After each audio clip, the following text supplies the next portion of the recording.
Bradley Baker's house and trying to avoid having accidents and talking to the camera at the same time. We're pretty excited. Yay! Do you think he's gonna do Perry's voice for us? Perry the Platypus. I sure hope so. Yeah, we do. Okay. Oh, we're gonna make a right now. I'm watching the road. See ya at Dee's.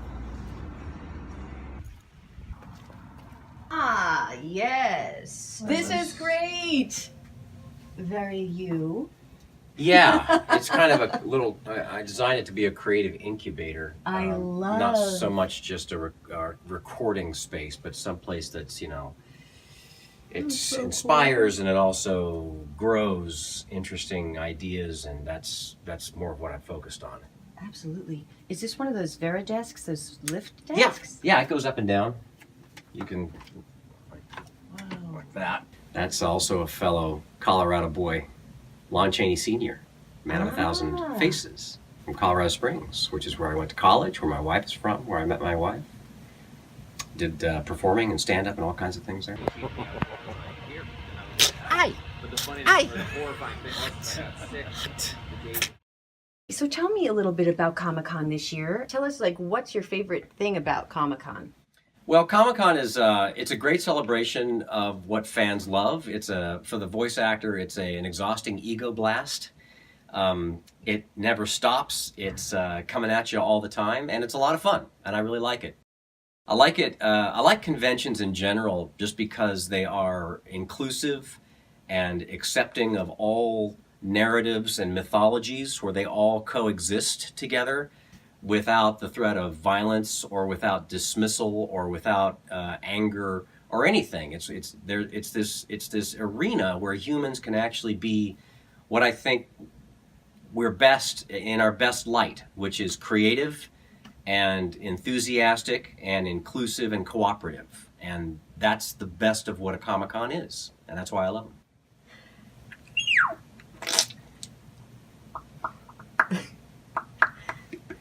You know what I want to talk about? What? I want to talk about Dee's Happy Place. You've advised people about this. Yeah. Give us a brief idea of what your idea of what this happy place is. Well, I think people in general have to find the intersection of what they love and what they're good at. That's really the golden target to shoot for, I think, in your life, is to try lots of things, find the things that you like a lot, and then of those things you find the things that you're really good at, and then try to position a career after that. And that may take a long time to find that. A few people are lucky to know that thing early on, what that is or what those things are.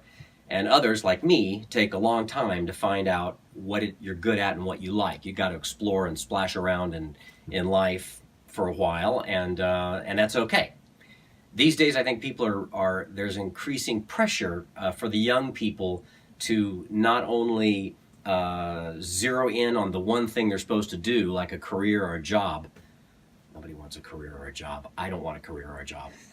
But then also to broadcast this, that you know it, and to signal that you're confidently going towards, you know, a high status, really important thing, you know, and you know what you're doing, and none of that's true. It's a big lie. Well, let's see. Of course, there's a lot of dinosaurs here.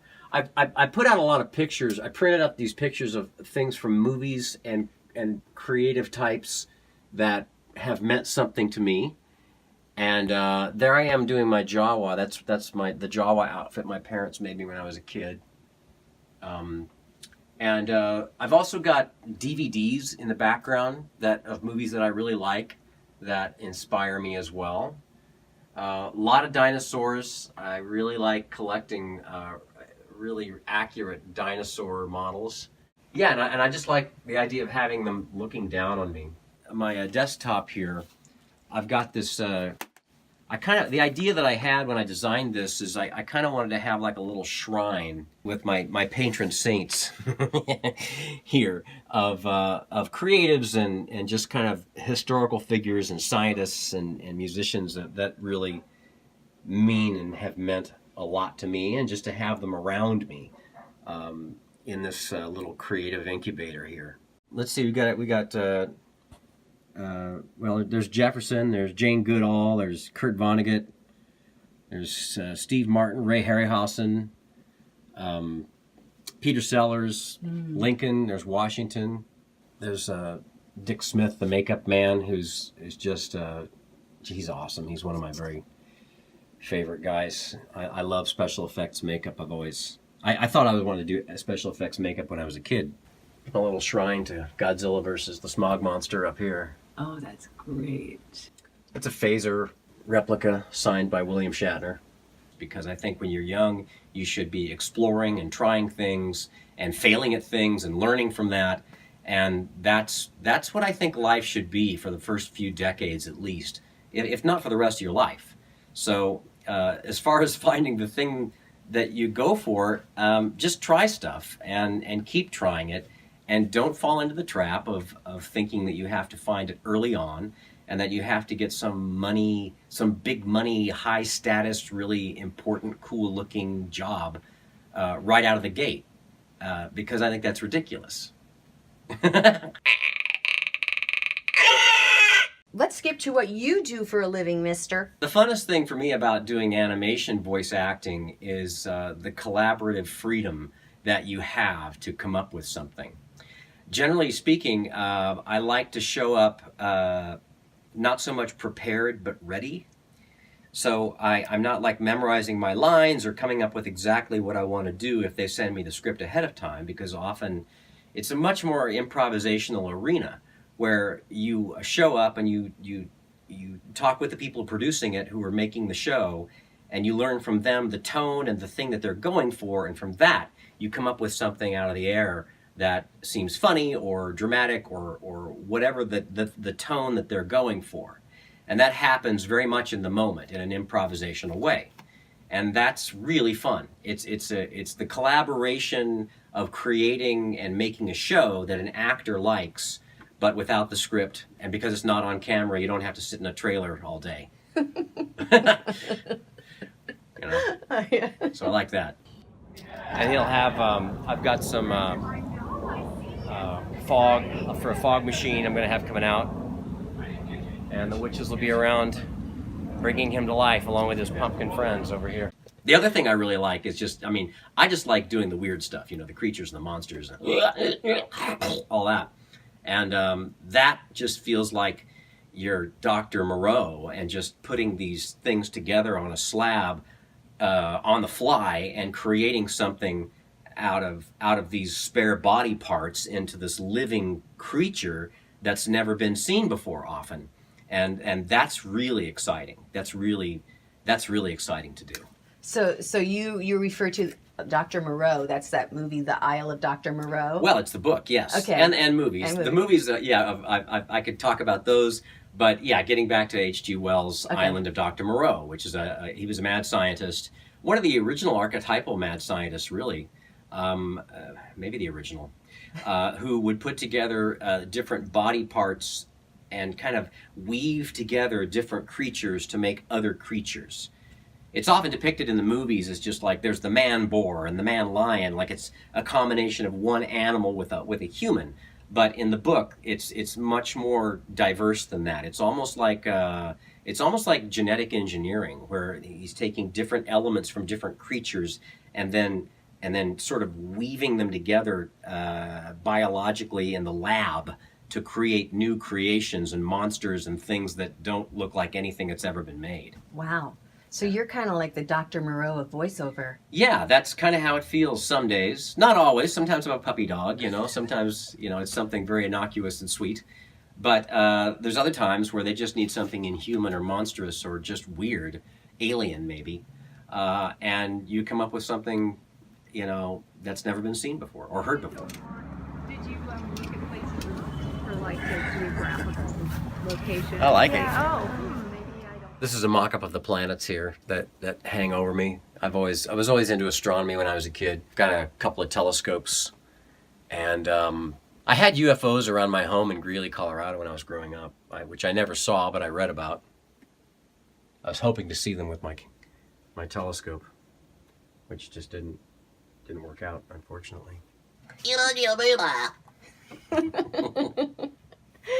I do go on. That you do, but it's very interesting, so please go on. I will.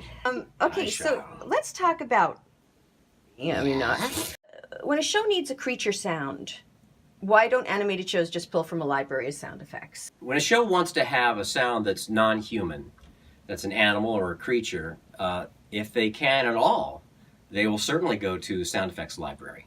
That can be very quick and cheap. The problem with that is that delivers a generic performance. If they want generic, then they can go to a library of sounds. If they want specific, then they need an actor. So that's why they need me, is they have a scene where the dog or the alien or the monster is interacting and having specific things happening that may result in something that's like a conversation, but that at least has a storyline of events that are happening that are very specific. And you cannot find that in a library because it's generic. That's why they need a human actor to speak human lines, is they can't generate that so far, and I don't think they ever will be able to, with software. You can't just come up with that out of a logarithm. It's mathematical. And this is organic, and it has an intent to it that an actor brings. Because what I do is I'm not a sound effects guy. Most people think I am that, but that's not what I do. That's not it at all. There's a lot of people that make sounds, but making sounds is like an impressionist, for instance. You know, it's someone who just says, you know, "What's up, Doc?" You know, and they can do a little bit of Bugs Bunny that are like the characteristic sounds that everybody knows, but they're not being that character. They couldn't like walk around and talk as that character or generate it from a script and make it even more than that character is on the page. That's acting. That's a different ball of wax. Not to denigrate impressionists. That's not what I'm trying to do. But I'm just saying that it's another depth of performance, of specificity and intent that an actor brings. And that's what I do. The first character that I would want to ask a question of would be Klaus. Jawohl. Klaus in the house. And I wanted to ask Klaus. Schwing Heil, America. All right, Klaus. Ja. Dee is always running off to work. Yes, he is, and he forgot to clean my bowl today. So my question is, does he spend enough time He doesn't with you? spend enough time with me at all. I need lots more time of people cleaning my bowl and taking me out to the movies, feeding me more fish food, things like this. Of course, everyone ignores Klaus. That's the most interesting thing about me, is everyone ignores me. Let's talk about your sinuses. Let's do. I want to talk about your sinuses because you talk about how you're not using your voice box. Right. You're using, obviously, you use this whole area, chest, face, right? Right. But do you think that your sinuses have expanded like a chest would if a person is, like, you know, like the swimmer? What's his name? That's, yeah, you know how his body changed because of his swimming. Do you think that your sinuses have changed from your work? The soft tissue? I'm guessing, I think all things change with use. And so there are things that I use in the instrument, my physiological instrument, that probably have been modified because of how much I use them. And hopefully not in a way that's detrimental to me. Because often I'm doing things with my voice, it feels like we were not evolutionarily equipped or designed to, you know, to talk like that, like with an inhale, to speak while you're inhaling like that, or to do something like that, like that. I mean, I can do it, and it feels good, but I don't know if it's hurting me or if I should be doing it or not. You know, maybe it's something I shouldn't be doing. I don't really know. But yeah, there's pockets of sinus cavity, but also like the flesh in my throat or my soft palate, where I'm trying to make sound or augment the sound that may have some vocalization, where I'm using the muscles in my throat, the head voice and the chest voice, the two different muscles in the voice box, but also trying to augment that and sometimes even put the workload over onto other parts of my throat, where it's not, like for instance, if you need to yell, you don't really want to yell. I try to think of it as singing. You're trying to do it in a way that doesn't just rip yourself up. And then if you can add like a where I can use my throat with it, it sounds worse, it sounds better, but I'm using less of my voice, so it's less detrimental to my voice. So the goal is to deliver the performance and to not damage myself. And that takes a long time to kind of get used to that. I think no matter what kind of an artist you are, is to do more with less work, so that you're not working against yourself while you're bringing about the thing that you want to create. When you're young, you're uptight, you're confined. There's a lot of wasted effort and tension in what you make. No matter, this isn't just for voice acting, I think. But as you grow into the thing that you do, you relax into it. And then you also find the ways to produce it in a way that is not self-destructive or counterproductive, but that still delivers the goods. That's my first voiceover gig, is Danny O'Day. Hi there, I'm Danny O'Day. Let me out. Back to your cabinet you go, young man. We'll talk to you later. When you started out, you had some pretty intense improv experiences and training in your career. Yeah. A praying mantis walks through this door Yes? wearing a sweater vest. Yes. What does he say, and why is he here? He says, "Excuse me, darling. You know this soup that you brought me, there's a fly in it. Could you please put in 5 more? Because the soup I brought him just didn't have enough insects sprinkled on top. I learned improv through just doing all kinds of live performing. I spent a few years doing shows with SAC Theater Sports in Orlando, working on their improv, their varsity team, and they're fantastic. It's good improv. You can waste a lot of money learning bad improv, but they were very good improv. I was lucky to get that exposure and experience and learning. But also just the various ways I've been in front of an audience, a live audience, from doing everything from plays and musicals to stand-up theater, children's theater, singing telegrams, anything. I've done lots of different live performing where you have to be able to roll with it, with whatever's going on around you with the audience or the environment. So that's learning improv as well. And what we do in voice acting, especially in animation and all, is at its core very improvisational.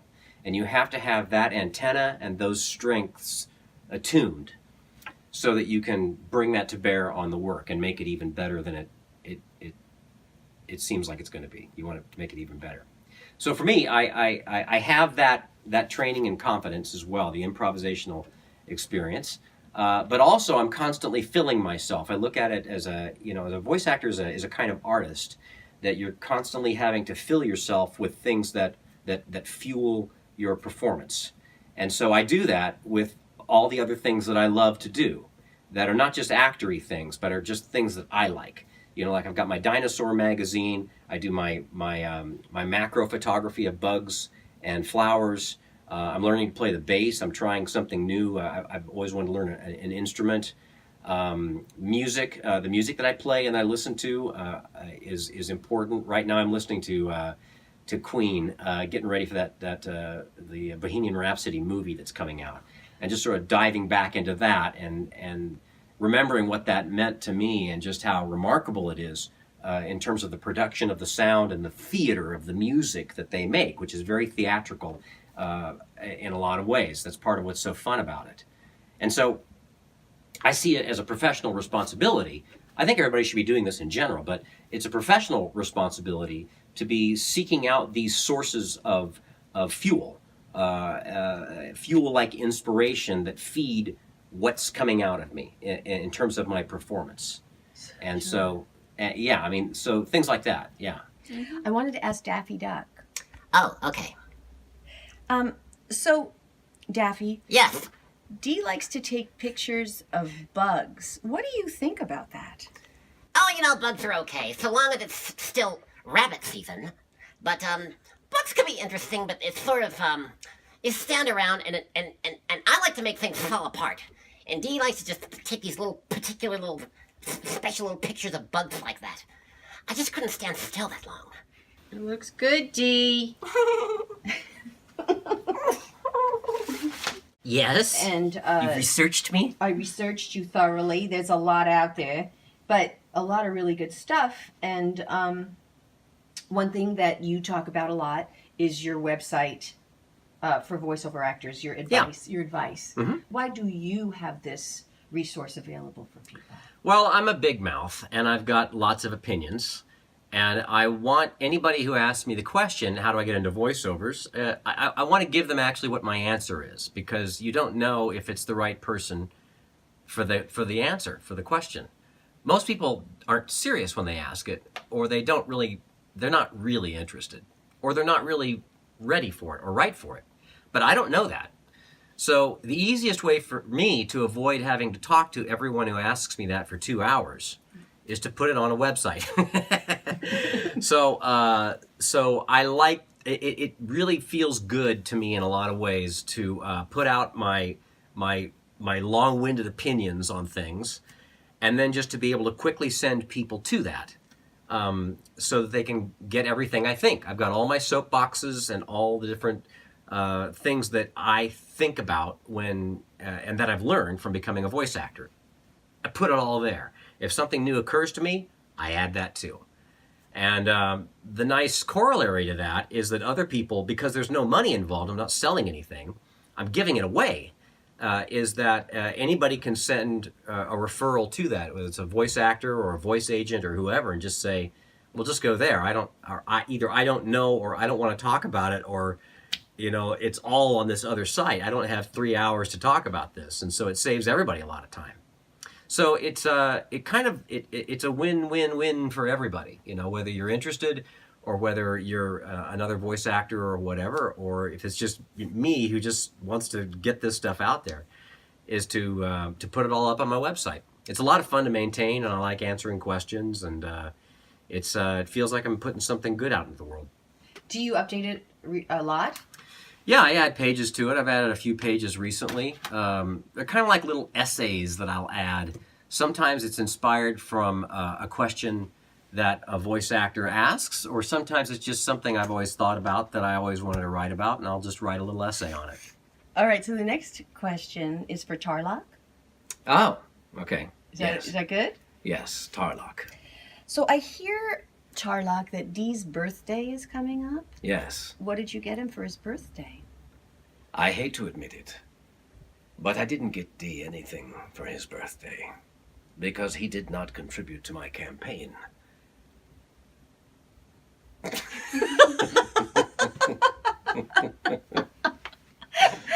All right. Well, Dee, maybe you need to contribute to Tarlock's campaign. Yeah, I think so. Okay. He's a very powerful guy. First things first. And the last character that I want to ask is Perry. Oh, okay. So, Perry, I hear that you have long conversations with Dee about the meaning of life. Can you share with us what his philosophy of life is?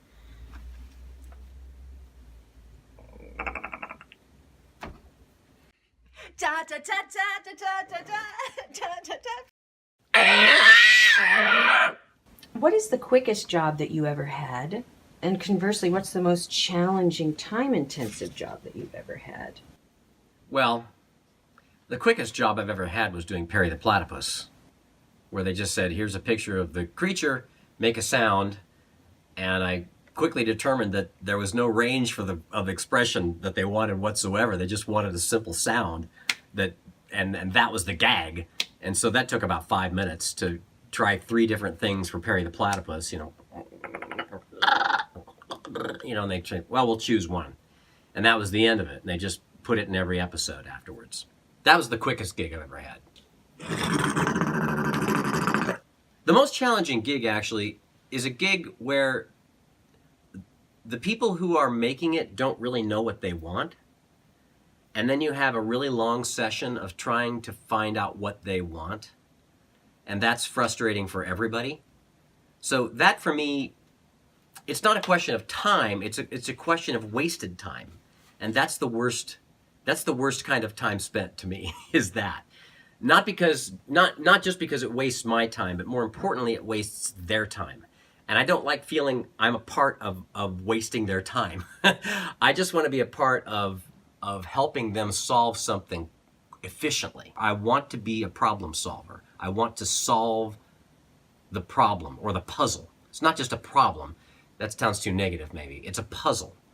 And I want to be the special ops puzzle solver that's brought in to bring great relief and happiness when we finish it and find it and then excavate it quickly and bring it to life. That's what I want to be a part of. Not just me, because it's a collaborative process. I mean, everyone is doing this together. It's not just me. But to be a part of that kind of collaboration, that's the most fun. That's the goal right there.